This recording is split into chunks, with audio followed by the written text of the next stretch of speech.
Welcome back to another episode of Horror of the Worlds. I'm Curtis Gerhart, I'm Stephen Miller. and I got some bad news today. I ended up watching a fucking movie about 7 days ago. And it told me that I was going to have to make a podcast or I'm going to fucking die. So that's why we are here. And if you know the reference, you know what we're actually talking about. Yep. So I guess something that we probably should have said before, like we will end up spoiling movies.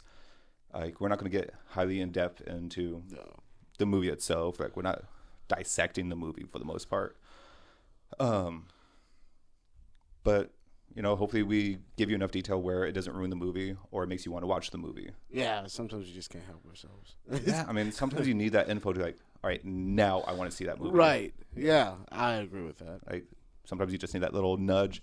We're here for that nudge. Yeah. You know, I think of what I wrote down. I'm not going to look at my tablet right now. Is we need you guys to be the light switch so we could turn you guys on. Exactly.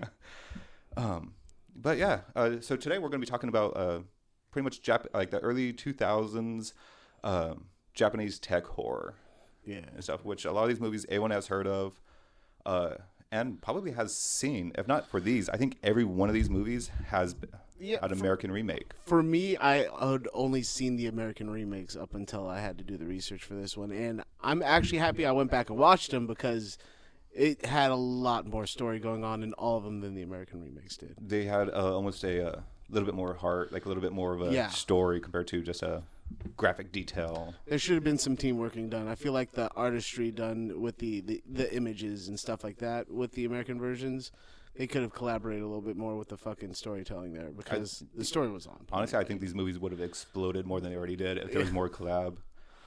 But we're going to go start off like in the 80s. For the most part, a little bit of the history for like the 80s tech.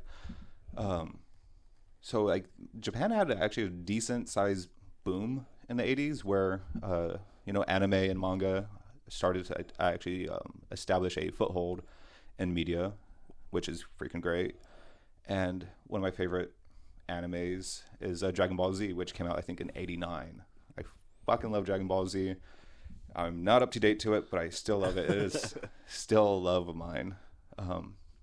But they also came out with the Walkman, which hopefully everyone that watches this knows what a freaking Walkman is. Yeah. I mean, watch Guardians of the Galaxy. You'll find out what a Walkman is. And a Zune. Oh, my God. Which I had. I loved my Zune. Zune over iPod every day, for me at least.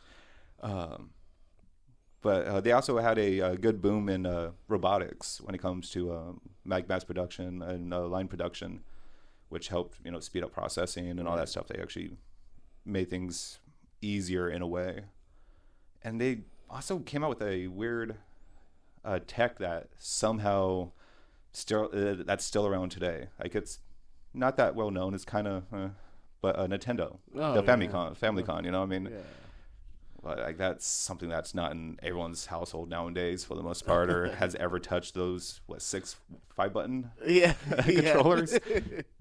But yeah, like with all this stuff, with all that kind of tech, that we kind of realized that it's not really not really creeping into our lives. It literally walked into our lives. Like all that kind of tech just boomed in the 90s. Oh, yeah. Like it's even here in the 90s. I mean, we're recording on Samsung which I don't think Samsung's Japanese. No. I don't know, maybe. No, it's a Korean, I believe, isn't it? Huh? No, Samsung's too. Hopefully I had enough pauses so I could edit this shit out. Because I'm second guessing everything, even though I think I own nothing but fucking Samsung. Holy shit. All right. So first off, we're going to talk about Tetsuo, the Iron Man, the movie that put Robert Downey Jr. to shame back in 1989. Oh yeah, god damn, disturbing as fuck. Loved it. Like that's, I guess disturbing is a great word for it too. It came out in 1989. As of right now, it is currently streaming on Shudder. And director-writer Shinya Tsukamoto. Like it is such a trip of a freaking movie. Oh yeah, no, it starts off pretty strong. I mean, it sucked me in instantly. Kept me going until the end. I think really. the visuals of it all as well. Yeah, I'm auditory focused, and this one really fucked with me. It's honestly a movie I could probably put on and just fall asleep with, like having it on in the background. I Like could it not is. do that with this one. Oh hell no. I guess like that if Disturbed was better. Yeah. That's fucking gnarly. But yeah, all right. So like the movie starts off with a man that ends up getting like an infecting. Oh yeah, I forgot about this part. Yeah, so the movie like ends up starting off with a bat that has a virus, and the virus begins to spread from person to person and stuff. Wait. That's in Wuhan, you know, the exact opposite of Vegas. What happens in Vegas stays in Vegas, not Wuhan. It actually starts off with a metal fetishist, where he ends up collecting pieces of metal, and he ends up getting a metal rod and inserting it into his thigh, if I'm not mistaken. Scene was actually kind of gruesome enough as it is. And of course, you know, when you stick a random dirty piece of metal in your skin, it was getting infected. You know, he was running out, scared of going into a hospital. I don't think they ever really say. No, they didn't. It felt like it kind of jumped, but like it almost doesn't really matter what that guy's story was at that moment. Yeah. But he ends up getting hit by a car, you know, and then we end up following the guy that hit him, the driver of the car. Yeah. Stuff. I think then it kind of goes into like ends up getting a metal zit, and that Yeah. thing just Yes. pops. This is all about body gore, like body horror all the way here. It is that's another like this. As much as this is a tech horror, it is a body horror movie as well. Yeah. Like this is amazing in that sense, especially if you can't watch a zit being popped. You might want to skip the scene when he looks in a mirror. Just look away for 5 minutes. You'll be good, because that is actually kind of gross. Yeah, in a good way. Good. But yeah, he ends up going into a subway, bumps into a woman. The woman gets infected. Yeah. And then she ends up attacking him. He's killed her.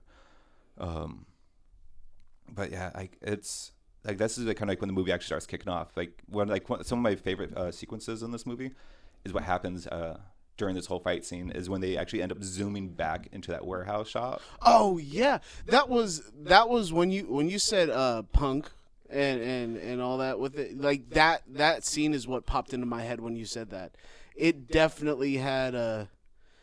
Oh man, it was like Akira. The fight scenes and all that stuff. It was very, very cool. Which I think Akira ended up coming out like a year or two before this movie came out as well. So there has to be influences. I didn't come across it, but I'm pretty certain. The Cronenbergian like figure and all that shit. Like yeah, it felt like they kind of watched their shit with it.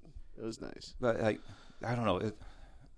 I don't know what it is about those like the zooming scenes, like the way that they ended up showing how they run super fast. You know, it's just like so jittery and just like that punk style, and it's just freaking amazing. But during like the whole fight scene, you end up realizing that there's a creature inside of her, like pretty much AI, like what I kind of put nowadays terms, and like there's an AI almost kind of controlling her, right? And ended up getting her infected, which is why I made the joke about Wuhan, the whole virus. You know, like anything that he touches gets infected and it spreads, which is on topic, on point. It's only been 4 years since the start of it all. Yeah, kind of hard to imagine that. All right, so like there was this one scene that I thought was actually really funny. This is when he's actually transforming and all that stuff, like right in front of his girlfriend. And that's the one that stands out to me. Which, I mean, it stands out for.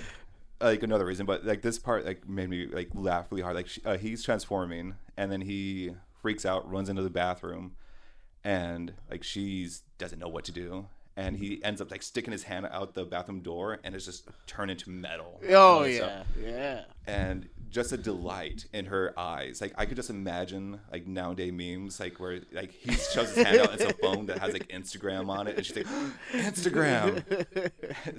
It's so stupid, but it just made me laugh at that part. The drill dough. That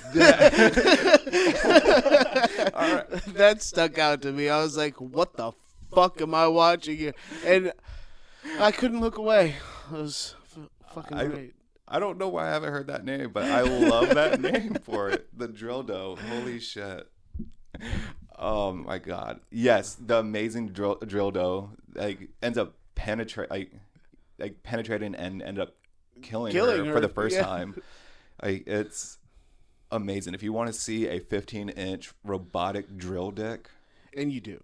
I actually do. It is impressive. Like, it is a Hammer of Zanzibar before the Hammer of Zanzibar. But later on, like we find out that like the OG tech doesn't really die. No.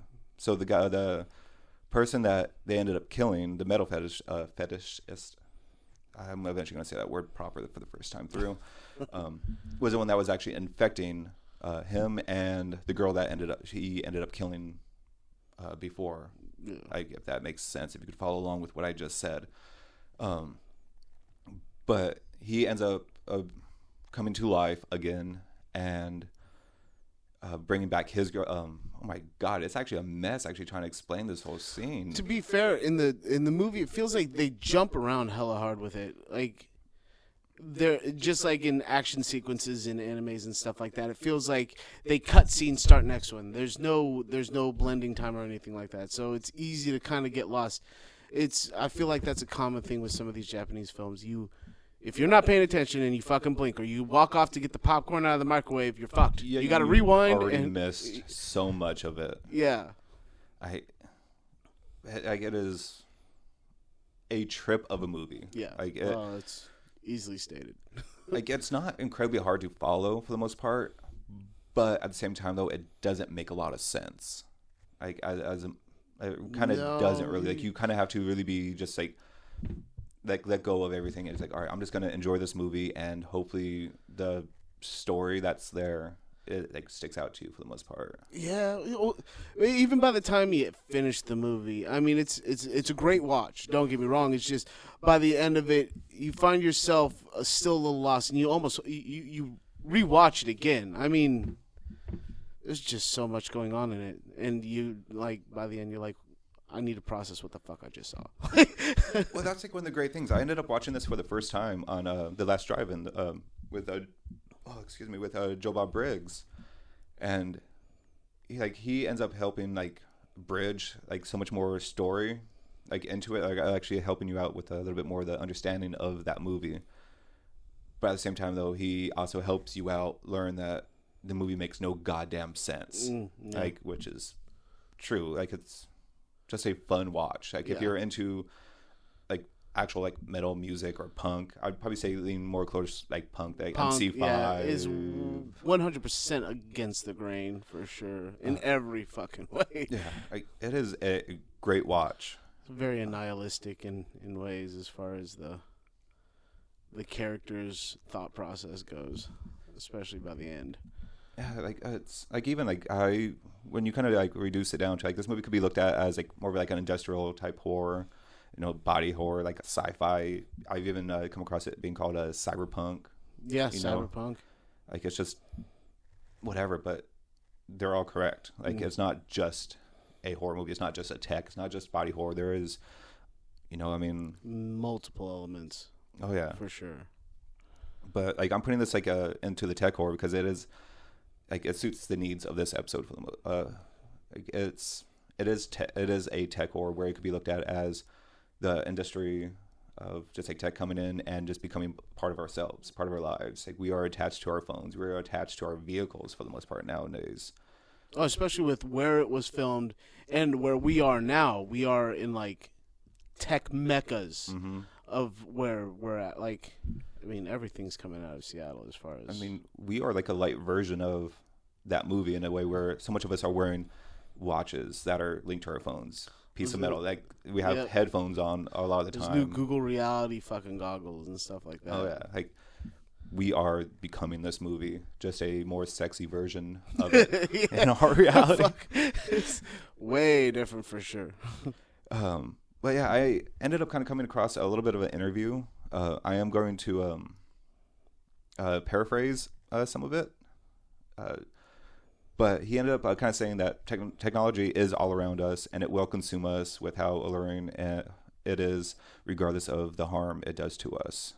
But that's actually the way he said it is perfect. Like it is like that's why I'm starting this off as a virus, like as it is tech. It is the all-consuming, all-watching eye. It is here. Oh yeah. And they saw this, of course, back in the 80s. It's nothing surprising. I mean, there was a huge Japanese tech boom, I think, in the 60s in America. If I want to say, I can't remember the exact time frame, but yeah, they're like, I'm skipping all that shit out. So yeah, next we're moving on to a movie that everyone knows, and that's Ringu. The Ring. The Ring. That was out in 1998. The Japanese one, of course, not the American remake with Naomi Watts, for sure. Yeah, I like the fact that they try to base it in Seattle because the remake. Yeah, for sure. But otherwise, I feel like the story was a lot more.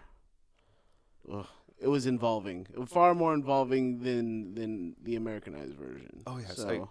I know. I'm actually kind of curious if they decided to do it in Seattle, if it was just because it was dark and gloomy like Japan, or if it's the kinship that kind of like Seattle kind of has with Japan. I mean, between technology, the use of transport over water. I mean, they use ferries a lot in both versions of the movie and stuff like that. So, I mean, there is like a close relation. I think both of them are like newspaper writers as well, or reporters. And I want to say, I mean, Seattle was kind of booming, or no, I don't know why I'm keep on saying booming.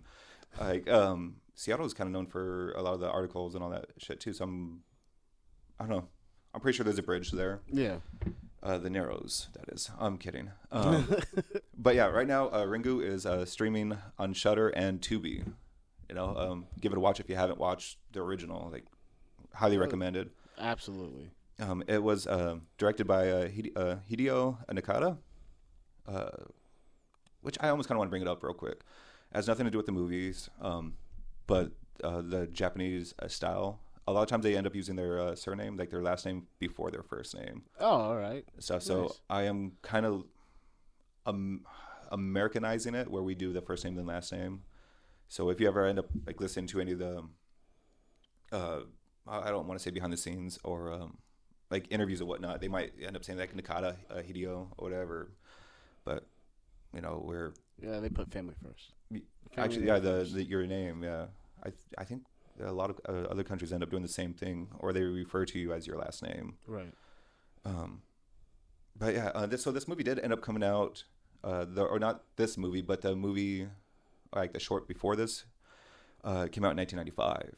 So this is technically the second movie in a way, but it was more so like a TV movie, like It, with John Ritter. There is a callback. But it ended up. This is one of the movies that helped jumpstart a huge boom with the J-horror trend in the United States, where like all these movies that we're talking about has been remade, like at least in America, and they've also had plenty of sequels in America and the Japanese sequels as well, which all the Japanese ones that I've seen have been really extremely solid. Yeah. I don't know if I watched any of the American sequels, to be honest. I definitely didn't. Not talking garbage about it. Yeah, if you watch one of our first episode as well, where this movie had some of its origins in the Shinrigan experiment, we are not talking about it on this episode. You're gonna have to come back when we actually talk about this movie again. Yeah. Like right now, we're talking about the tech elements of this movie. But yeah, this movie has become like so big. I feel like where it has transcended into other movies making fun of it or paying homage to it. Whereas like Scary Movie 3 had the whole, I think the whole premise of Scary Movie 3 was based off of The Ring. Yeah. Even recently, or like Holliston, one of my favorite TV shows, had an episode that was Ring based. And recently, at least here in 2023, when this season of Futurama came out, they had an episode, a segment of The Ring. And like when I saw it, I just laughed and had the hugest smile on my face. Like, yes, my two favorite things kind of interweaving again. But it also has one of my favorite Japanese actors. Hiroyuki Sanada, which if you've seen like almost any Japanese movie or that has like a samurai in it, or any American movie with a samurai. Wasn't he in one of the Mortal Kombats? I want to say he was in some of the Mortal Kombats. Most recently, he was in a John Wick 4. Oh yeah. So, but I mean, he is like the very well distinguished, like that no nonsense man. Just like he's an amazing actor. Like everyone has seen him, right? Like for the most, like if you guys look him up, or if I post a picture of this in the post, like you're like, oh, that motherfucker. Yeah, yes, right, I know right. exactly who you're talking about. So for the people that haven't seen this movie, let's go ahead and talk about it real quick. So pretty much, you end up watching a movie, a videotape, a cassette tape. Let's get that straight. It is a cassette tape. It is a good cassette. Not a stream. You end up dying in 7 days. That's it. That's the movie. That's all premise of the damn movie. Yeah. Good luck. Movie's over. Good luck. Yeah. Move on to the next. But yeah, no. So like a group of kids end up going to a cabin, and they ended up watching an unmarked tape. Just kind of curious. And later on, just like moments after the video ended, they end up getting a phone call, saying that in 7 days you're dead. Mm-hmm. 7 days go by. The group of kids all end up mysteriously dying with an odd look on their face. And one of the kids, her aunt, which we end up following her, ends up looking into this cursed tape on why people are dying from after watching this tape. So of course, she ends up watching it. Weird things happen. She shows it to her ex-husband.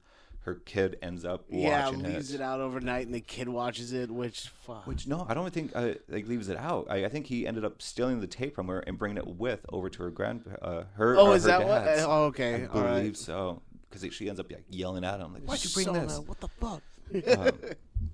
But yeah, like, and they just end up trying to, look into the history on the tape, how it was recorded, who recorded this, what was the meaning behind all these little segments. Which is one thing I feel like the Americanized also did a little bit differently. The imagery that was shown on the tape, it was when I watched the Americanized version, especially with that part where the nail goes through the fucking finger and pushes the nail bed up, I was like, ugh. Things like that weren't necessarily done. They definitely tried to pry on your mental faculties in order to scare you. It was more of that they wanted you to think about it more than show you it. Like almost a slow burn, just kind of giving you that emotion through it and that kind of that feeling throughout the movie. Yeah, even that sunken in face, that awestruck face that they had when they died, it was just painted differently when in the Americanized version. But the story was a lot more creepy, in my opinion. That's almost the thing. Like this one was by far my favorite. Because the story, just the feeling you get from it. But the American remake, there's one scene in it that I feel like they did a whole lot better. And it was when Sadako, which is a killer, ends up coming out of the TV. Oh, yeah. That one was just... The way she moved and shit like that, like she was almost glitching, like with the way a VHS would kind of just flicker and just... Like that pretty much... Like, all right, kids, a little bit of a history. So when you pause a VHS tape, sometimes it'll flicker and it won't be like a nice, clean image like it is like when you pause a YouTube video, which I highly recommend you watching. Or at least watching this video, not so much YouTube. Okay.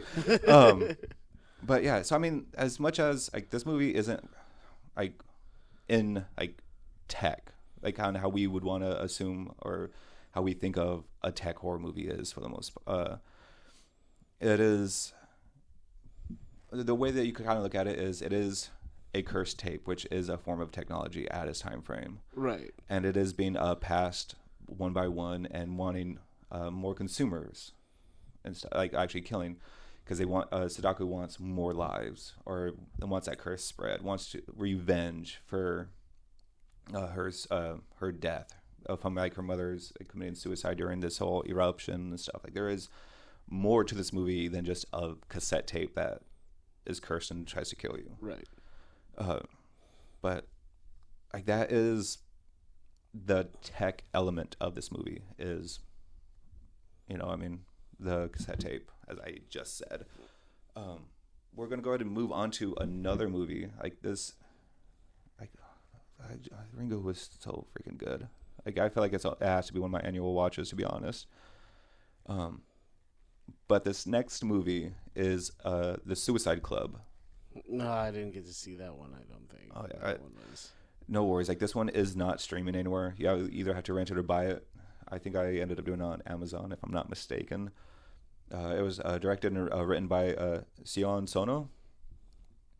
This is kind of like where this podcast could be kind of a little bit of a bummer because of what was kind of going on in Japan in the 90s, and I think it was a huge boom in 97 and 98, or 96 through 98. I might have written that 97 and 98. But yeah, the movie starts off pretty innocent for the most part. So you end up, you're in a subway and you have like these kids, holding hands in front of the yellow line, like before, like where the train comes. And, they're just singing a song that you kind of think, unless you're reading it with the captions on, like it just sounds like a song they're singing, but they're counting down and stuff like, all right, what's happening here? But when they count down as the train comes, they all jump onto the tracks. Oh, shit. And this train plows through these kids. I'm laughing. It is messed up that I'm laughing over this, but it is just like how it is shown. It is so over dramatized on how they just spray blood everywhere. You just have people just standing there, then they just get sprayed with blood, and they're like, oh, like, damn, yeah. Like it is shot to be comical over this horrific scene, but it's our coping mechanism. Deal with it. I don't think it is a coping mechanism, but it's also pretty funny. Watch the damn movie. Like I recommend it. But you end up finding out that it was there were 54 girls that ended up jumping onto the tracks during that scene. No shit. Like the movie starts off with a 54 kill count. Holy hell. Yeah. So I mean, kind of keep in mind of like there is a lot of deaths in that scene that committed suicide. I mean, obviously the name of the movie is Suicide Club, so you know where we're going. But during this movie, you end up following some detectives trying to figure out what's causing all the recent mass suicides. While there's someone in the department that thinks that suicide, it's not just suicide, it's more of a murder. Like there's murders going on. But suicides continue to happen all throughout. Some more kids joking around, like they're just on top of like their school. It's like, oh, I'm gonna go kill myself. Come watch. Don't you want to see? And then they go to the edge of the building. Like they don't really mean it. And then all of a sudden, other kids kind of jump up and like, oh, let's do it. And it's just like all of a sudden, they end up actually jumping and stuff. So it's like, oh, like they're joking around. It's actually not going to happen. It actually happens. All right, but there's also like the only connective tissue that they could find, which they don't really figure this out until later on, is this. Oh gosh, I can't even think of the actual kawaii, like the cutesy bands. Yeah. Like they were like a kid band. Like I think they said the average age is like 14 of this kid band called Desart, Dessart, at least English translation into it. But they're just popping up everywhere. They're the mass media, like the craze at the time. But yeah, between actually 97 and 98. So this is off topic of not so much off topic. This isn't about the movie. But between 97 and 98, there was a 34.7 increase in suicide rate in Japan around that time. That's more than 30,000 cases. That's a whole lot. Do they have similarities at all? Or, I mean, other than the fact that they were all suicides, but like pretty much the only connective tissue is just suicides. I know Japan kind of looks at suicide a little bit different than America does, but it was not really going too in depth into like the whole suicide because one kind of never really understands how, not so much how, but why someone can commit suicide. You know, I mean, there's a lot that could go into a person's mental state to actually cause this act. Right. And I'm not even going to try to imagine what it was over there during this time frame.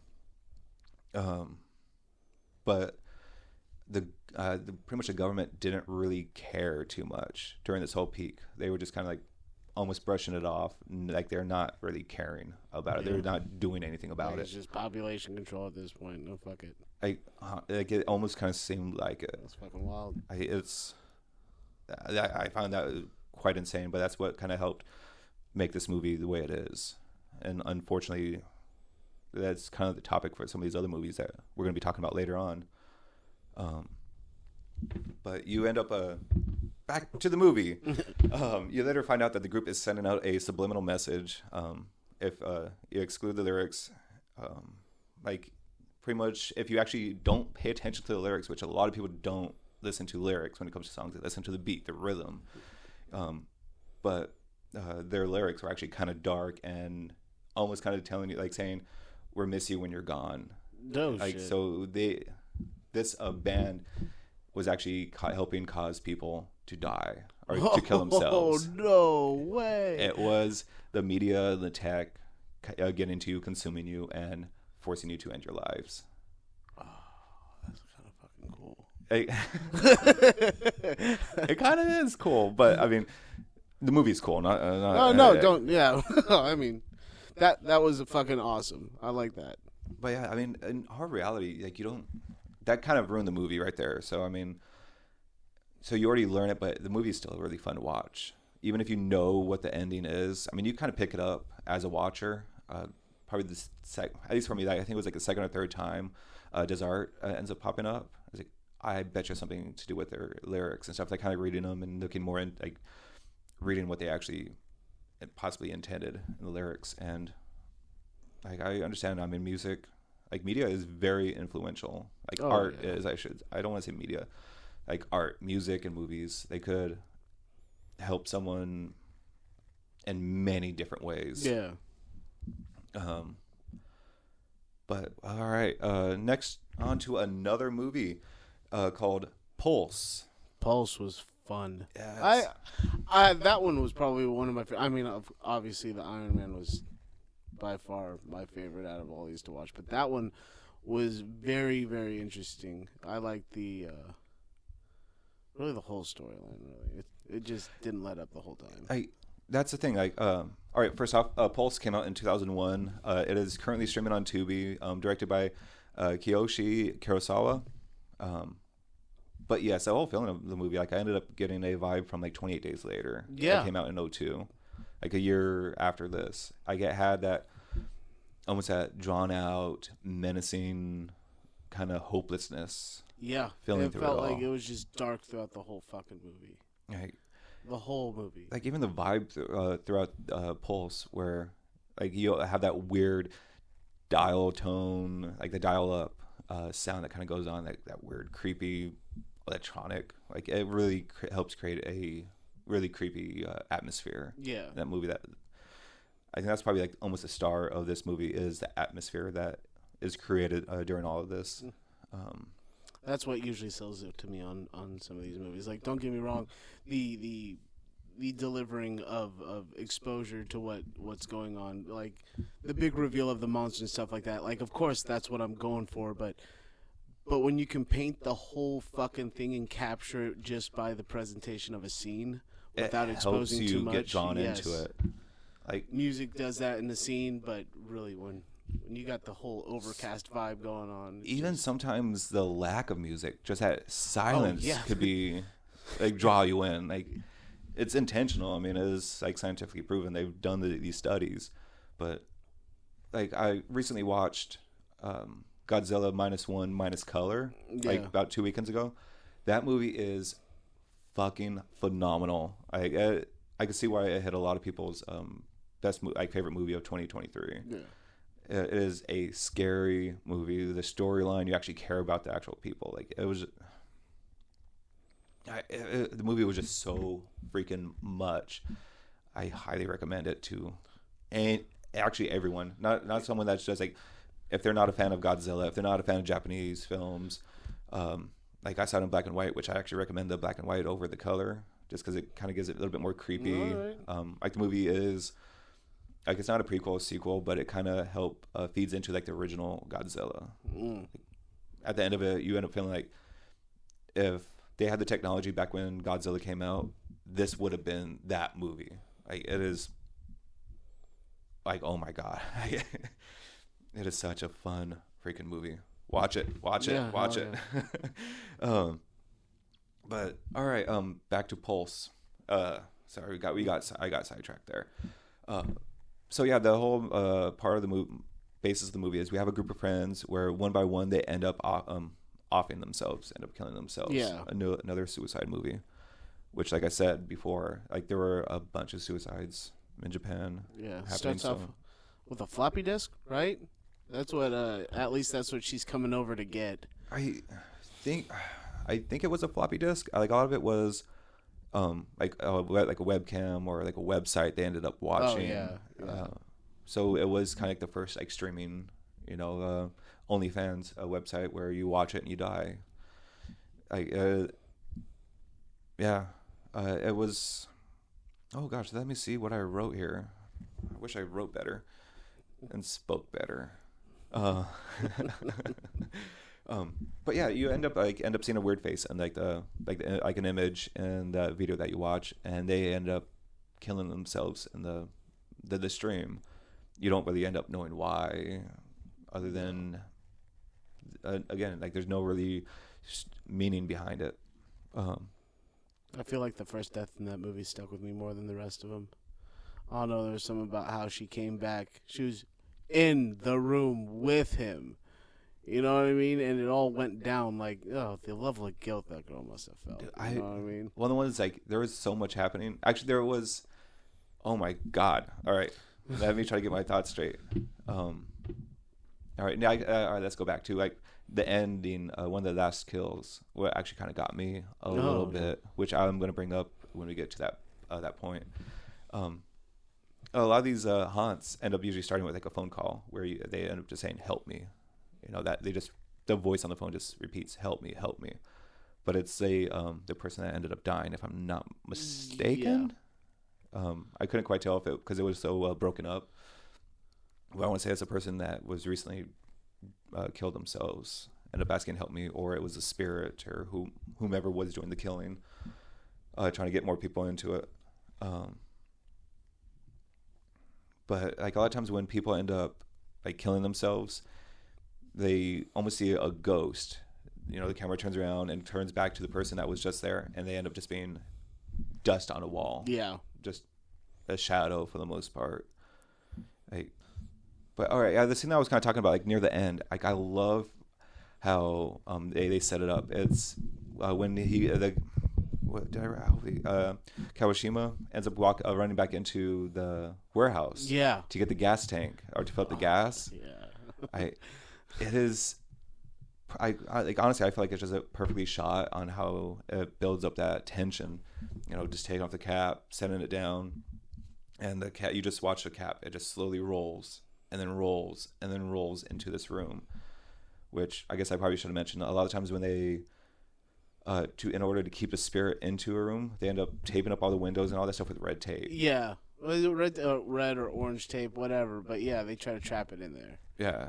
So the gas cap ends up rolling into it, but as you see him pumping up the gas, I believe the camera slowly shifts, and you see the door in the back, and you're like, oh shit, here's that red door, and you just see it slowly creeping open, and it's just like in your head you can't help but saying like, oh fuck. Yeah, God damn it. It had one of those Final Destination like build-ups to death. You see it coming. You're like, when's the punch hitting? So freaking much. I don't know, that scene just kind of, like, it didn't, like, it get me, but it just drew me in that much more. I'm like, oh, man, I like this kid. Yeah, right? He's the best character out of all of them, really, but it had to happen. Right. It feels like that's the horror movie trope, you know what I mean? And I feel like that's my curse. Every time I watch a horror movie, I'm like, that's my favorite character. Everybody in the room goes, shut the fuck up, he's going to die now. And it goes. Which, that's honestly an awesome thing about this movie is he's not really like the main character in the beginning. No, he's not even brought into like halfway through the film. Yeah, like he's present, he's there, but he's not like He's not a part of the group. Yeah. No. And then all of a sudden, like the last half of the movie, it's all about him trying to survive. You know, Right. trying to figure out what's causing these deaths and trying to get away from tech.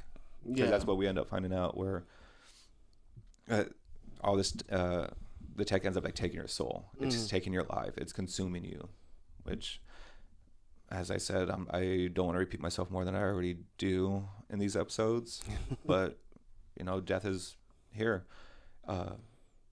Like at the end, like one of the last quotes I really enjoyed was, I did not write her name, damn it.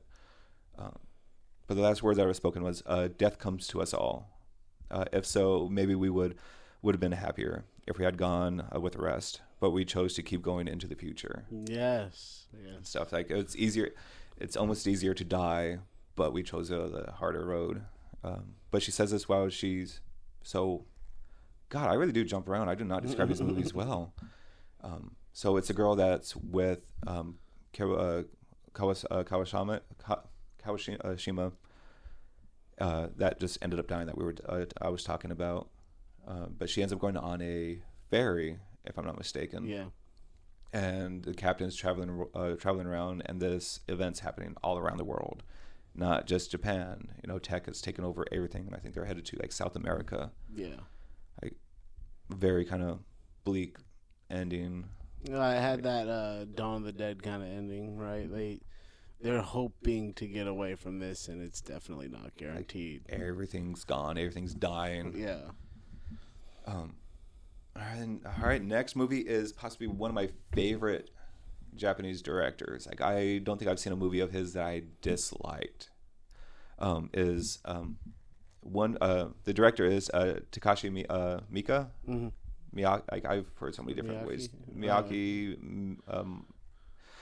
But yes, I'll end up posting it here on the bottom of the screen of his name. But the movie here is One Missed Call, that came out in 2003, and it is currently streaming on Screambox and Arrow, I believe. I feel like this one had it all. Really, I mean, they presented it well. It felt like it had build up every single time. And it had a touch of comedy with some of these fucking things. I mean, I'm a sucker for comedy inside of horror. But that's one of the things. I think that's Takashi himself. Like, that's one thing I love about his movies. Like, they just keep going. Like, he keeps a lot of things practical, but he has, he also uses CGI to kind of push things a little bit forward. You know, kind of make up for things that don't work out right or just needs that little bit of a amplification. Right. But. Oh man, I freaking love his movie so freaking much. Like, I don't think you've seen it yet, but As the Gods Will. I need to see that one. So I am so looking forward to seeing that. That movie is streaming on Crunchyroll right now, which I highly recommend watching it on there. Like, I'm usually all about those self-made like horror scenes, but sometimes CGI definitely does justice, especially if you can do a combination of the two. And that movie looks like it's just fucking great. As the Gods Will. As the Gods Will, yeah. Like, there's no way that movie could have been done without visual, like CGI. No, absolutely not. I feel like it did that movie good. If you could look past like how like shoddy it is, but like otherwise, it does not take away from the movie if you get past that. Well, I feel like in One Missed Call, they definitely did a combination of the two, at least with some of the editing and some CGI. Like the one that the as far as I got into it, I fucking love the part where her hand is off, but it's still dialing on the phone. I'm like, what the fuck, man? I'm actually very curious. I need to look into this. I'm curious if that scene was practical or if it was actually CG. I felt like it was a combination of the two, like between green screen and, you know what I mean? Like, she could have just had her arm done up. Right. You know, and then it edited out and CG the gore. Which I feel like that had to have been it. Or, like, because I always kind of think of during Tropic Thunder. Oh, God, yeah. Where, oh my gosh, I forgot his name. He ends up blowing apart, and Ben Stiller ends up holding the guy's head. and like when he's kind of shaking it, the guy's mouth is moving up and down. That movement was actually CGI and stuff. So like, it was just like that subtle touch, but it made it so much better. It added more character to that character's death, which that's another good movie. I don't understand why people hate that movie so much. I don't know, but there's something about Robert Downey Jr. It just hilarious to the whole fucking thing. Playing a dude disguised as another dude. Freaking, oh man. Watch that movie too. Go have fun, you know? I mean, it's not all about horror. It is, but, you know. Well, if it had a touch of horror. Like, that's what made it more fun. Actually, no, I could bridge the two together. All right. So, in Tropic Thunder, there's an homage to Frankenstein. Where? Yes, all right. So, near the very end, when Ben Stiller has a kid on his shoulders and stuff, and he's running towards the helicopter. Okay. That's a homage where he ends up, like, getting stabbed from the kid, and he takes the kid and just chucks him off. Like, that was that play. I'm like, all right, you got me. All right, bridge. It's a horror movie now. But yeah, it's, oh man. But yeah, straight off the bat on this movie, man, it is freaking creepy. No, they kick it off pretty strong, and it doesn't really lose momentum. I honestly didn't get to finish the movie because I had to rush out, but I didn't want to walk away from it. That's the thing. I'm trying to remember. I don't think there is like really a dull moment. Like, even the dull moments are like helping, you know, push the story forward. Yeah, and you're wanting to pay attention to it. Yeah. Like there's even parts like, he does this in almost all of his movies too, like where there's moments of breath. There's the scene that I was actually going to bring up in the last movie where I think it's the two girls are in the room, dead ass silent, so there's nothing going on for I think like a solid 2 maybe 3 minutes, and then all of a sudden the ringtone goes off. Stuff, which that's a great freaking ringtone. I think it's actually set as mine. But that just kind of helps add that element of like what's going on, like something happened. Like, obviously, you know, like the phone's getting haunted. It's like a haunted music box kind of a ringtone. They definitely played it up in this version versus the Americanized version. This one was 100% more creepy in every single fucking way. I don't think I watched the American one of this one. It's not worth it. Don't fucking do it. You already treated yourself. Don't fucking mess with the Americanized version on this one. All right, so if you want a good torture, watch the remake. Otherwise, if you actually want to give yourself a gift, watch Takashi's One Missed Call. Like, it is a solid gem of his, one of his many. God damn, I love this guy, man. But it's kind of going like the silence. It's just like the sound of all of his movies. All right, I gotta stop talking about all of his movies. We're talking about this one. But it's been I don't remember the last time I saw. Like, I remember seeing this movie like a while back, like years back. I kind of forgot about it, to be honest. It's weird. But then I started watching. I'm like, oh my god, I forgot this movie. How amazing it is. It was just like the simple ringtone, kind of like the dreadfulness, like where even the killer that you don't really see, the spirit, ends up putting candy in the like the mouths of the dead person. Like, creepy. This movie is almost like oh gosh, when did Final Destination come out? I can't remember off the top of my head. I want to say that was late 90s. Was it late 90s? Yeah, early 2000s, late 90s. I think it had to have been like... I honestly didn't start watching that series till the second one. It had to have been pre-9/11 because I don't think they could have done a plane crash like that post 9/11. I bet they could. Well, I mean, they push the envelope in horror movies, and that's what makes horror so fucking punk, in my opinion, is they don't give a fuck. Like, a lot of good horror movies don't give a fuck. Like, they actually want to try to push that envelope. They want to give you something that kind of like, why'd I watch this? Yeah. Unless you're into this whole elevated movement, which watch our other episode and we talk about it for 2 minutes. But I guess there's an amalgamation in this movie as well of the other trends that were going on, or a lot of the other Japanese horror trends, with The Ring, The Grudge, Dark Water, and Pulse, which I did not really. I couldn't really make the. I didn't quite see the part where it referenced Dark Water. But with Pulse, like that connective tissue was like the whole killer tech. The whole phone call was killing everyone. Same with Pulse. Yeah. Phones were heavily that call clearly. Yeah, it's in the title. Yeah. Like the race to survive, because I think you had 3 days. I think this was like 3 days in advance. There was letting you know you were gonna die. Yeah. So there was that ring element. Fucking countdown. Yeah. There was that creepy kid, which was like an homage. I feel like kids in movies just make it even more creepy. A lot of these Japanese movies have kids in them, and they do such a great job being creepy. Some Children of the Corn shit. Like Children of the Corn have nothing on this. It almost feels like those kids are creepy. Like they're scary. They're little assholes. Like you're glad to see them die. But like these kids are already dead, and they're creepy, and you just want to kill them again. You know, come back so I can kill you again. Fuck.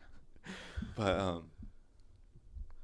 they like the one thing that's like this the connective tissue that this has with Final Destination is like the whole you're following death, like how Final Destination, like you kind of saw like how death was killing everyone and how it was actually manipulating things. This one you actually kind of saw through like the first like FPS version of death. You kind of saw it kind of coming and killing and like murdering these fucking people. Like one of the scenes that's actually pretty fucked up, it's kind of near the end of the movie, is they ends up one of the girls ends up getting a phone call, and exorcist wants to do like an exorcism on this whole thing, so they end up throwing her on TV and broadcasting her death or her exorcism on live TV to try to get rid of this whole death scene and all that stuff. So it is so freaking mean. So like this woman is already scared to death. Like she's already seen people die from this. Like she already knows her death. And here they throw her on TV to make some money for the most part. Like, oh, see, look how fake this is. Look, like she's not gonna die. It's on TV. And she still ends up dying. Like this is like such an amazing scene because it's so much action is packed, and I think this like 7 or 10 minutes. I watch this movie for this scene, if anything. So when you get to the scene, there's 20 minutes left. Watch the rest of the damn movie. Yeah. Damn it. Like it is.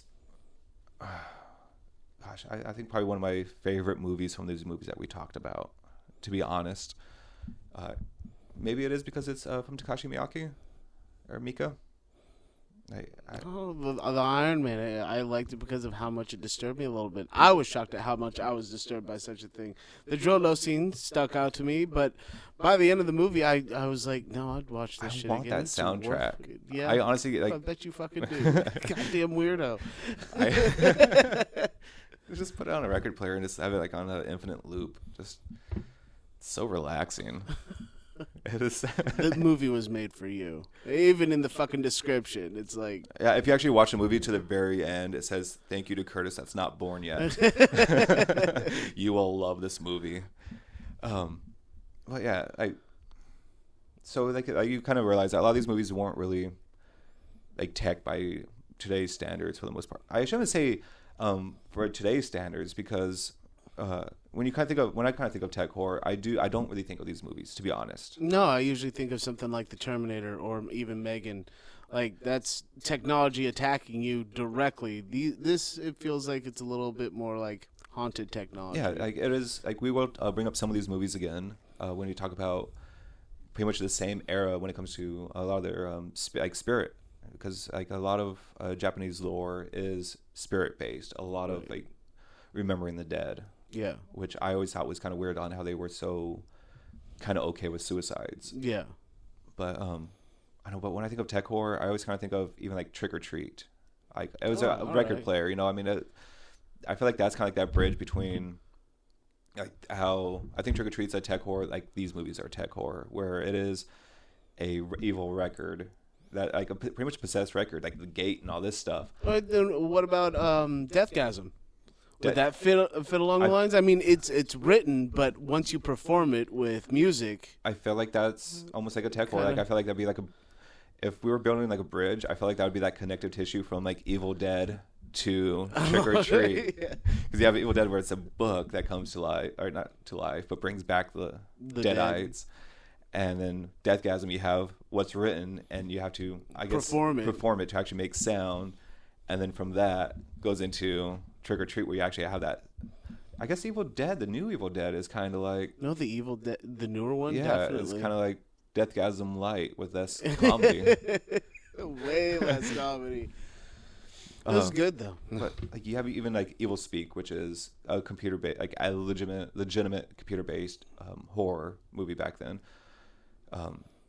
Was that one with Edward Norton? No. Or what was not that? Not Edward Norton. Edward Furlong, when he got the video game and he had to play it, and it kind of sucked him into it, and he was like a snotty little shit to that whole fucking movie too. It was great. Oh gosh, I always forget the Every name time of I this say movie. it, I want to say Videodrome, and I know that's not it. But yeah, Videodrome's another one that's I think of tech horror. You know, Yeah. I mean that's another Cronenberg movie that is fucking phenomenal, and it is a tech. Like it's almost just like The Ring. Yeah. When you kind of think about it, it's like a cursed videotape that makes you have a vagina on your chest and pull out a tumorous gun. Like, but oh gosh, not Dead Alive. Oh my god, yeah, I'll put it in post on what that movie is that you're talking about. But that video game is amazing as well. Like that movie is not talked about enough. Like I know it was hated when, because I think it came out around the same time like Ghost Ship came out. You know, the remake of House of Wax, like that whole industrial bunch. blue tint movies came out. And I want to say that was like the same time frame where like everyone hated those movies. They just wanted to hate. Yeah. Like they didn't want to love them. Nowadays, everyone wants to love them. Some of them I did have beef with. I didn't appreciate something like House of Wax till I got older. So some of these things they had to grow on you. But when somebody said, I can't remember what movie we were talking about, but when they said that, yeah, it actually crashed in box office, I'm like, that's crazy because it's one of the most sought after movies today, and even a Blu-ray of it's like $90. What the fuck is it $90 for? That's one, like bringing up again, As the Gods Will. I have no idea how it was released. Like there are like no copies on eBay at this moment. Like the only copies are going for like $200. Like where you could go on Crunchyroll for, I think it's like $7 and watch it. Yeah. So it's like, but then you have nerds like me that want that physical copy. Yeah. Right. We'll probably end up paying that $200 a few years down the road when it ends up being $500 or some shit. But yeah, like these movies, like, all right, let's bring it all back in. Let's bring it back in. Let's rewind the cassette tape. Yeah. But yeah, these, like all these movies, they are like we said, I wouldn't want to base them off of like say that they're tech horror movies, but they are tech at its heart. Yeah. Oh gosh, like because they are spirit based and ghost based at its heart, but the connective tissue is a tech that actually is here, consumes, and reaches out. You're gonna pick it up. It doesn't have to reach out to you. It's something you inevitably have to use. Yeah, out of a tool for day-to-day life. Curiosity and yeah. This is a pretty good genre. These are great movies. I can't speak for the American remakes or the sequels to any of these movies, except the Ring franchise. Like I've seen, I want to say a lot of them, and all of them were quite like bangers. Like they're pretty freaking good. Pretty good. But yeah, like tech's gonna take our lives, man. Mm-hmm. If it hasn't already, like it has consumed us. No, and it's stated in more than just Japanese movies and stuff like that. I mean, even Terminator was like, this shit's gonna kill us. Yeah, I mean, they just kind of show what's actually legitimately happening, and knowing that we have no control. Right. Again, bring up, like you said, Terminator. Like you have tech coming in, and it's here. You know where we're going. Yep. And it's gonna kill you. And what are we doing in real life? Yep. It's here. We can't do anything. Nope. We want to do something. Are we? No. Because you guys are guilty of it. I'm guilty of it. Because if you're watching this, there's my proof. But yeah, guess that is the end. That's it. Well, again, I'm Curtis Gerhardt. I'm Stephen Miller. And we hope you horror a problem. See you next time.